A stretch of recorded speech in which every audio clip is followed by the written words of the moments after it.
more time management and efficiency can confusingly make you less efficient.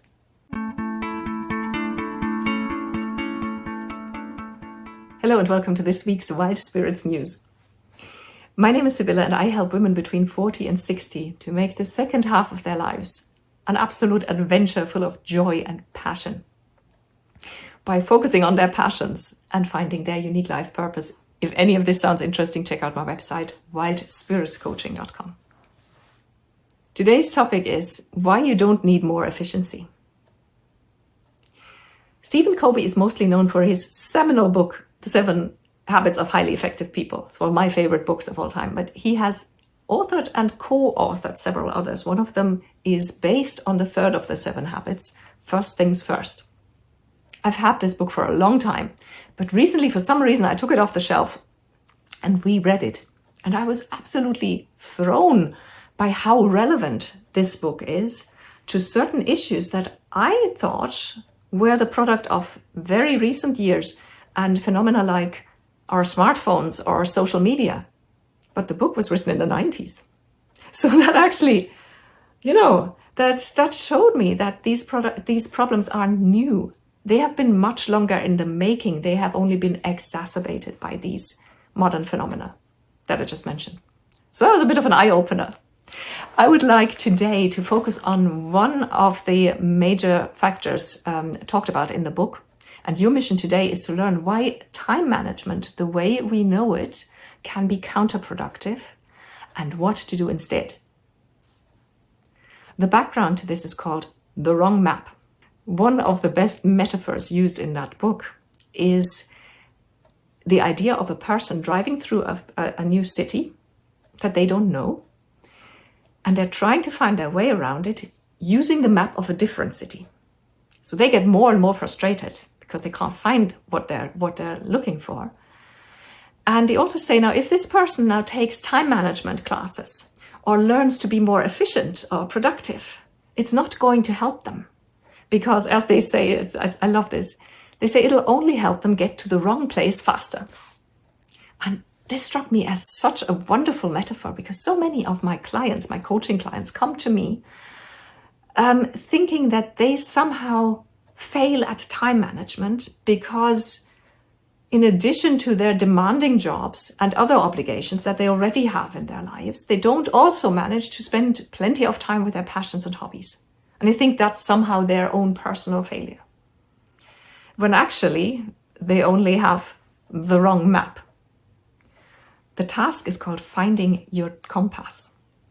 Another compelling metaphor from the book is the comparison between the clock and the compass. The authors state that we are too focused on a clock, on time-bound measures, such as, like I mentioned in the background, efficiency, productivity, time management. When really, we need a compass, which is a device, as we all know, that shows the direction that we should go into. This reminds me of a different saying. I don't remember who said that. Someone wise once said, I'm sure you know this saying, that some people climb the career ladder all their lives, only to find when they arrive at the top that the ladder is leaning on the wrong wall, that they got to where they actually didn't want to get to, where they actually don't want to be. Right? That reminds me of this. So you should look for a compass, right, rather than more efficiency and time-bound measures such as a clock. And the best compass that I am aware of, that I've found in the 55 years of my life, is purpose, life purpose. That acts as your North Star. Once you know your why, you can kind of audit everything that comes into your life against it. Like a new person or a new job, a new opportunity, or even a new passion, you can quickly check it against your purpose and see if it's aligned with that. And if it's not, then you know that this is something that you probably should say no to. And you can also audit your existing life against your purpose, which is one of the things that my clients do in my coaching clients in my main program. This is my work. This is what I do. And that's why I have a lot of experience with it and can tell you that in almost all cases, no drastic changes are actually needed, such as, leaving their jobs or starting a new career or moving to the South Pole or something. It's not necessary. Rather, what's required is tiny adjustments, tiny alignments, shifting priorities, things like that. What's drastic is not the changes that you make, but the difference that these smaller adjustments make in your life. They completely and utterly change everything. They transform your life. They make you feel completely different. They make you feel like you're actually inhabiting your skin for the first time. They increase your capacity for happiness. They increase your sense of purpose. It's a completely new game. And that is done, like I said, by these adjustments according to your purpose, your life purpose.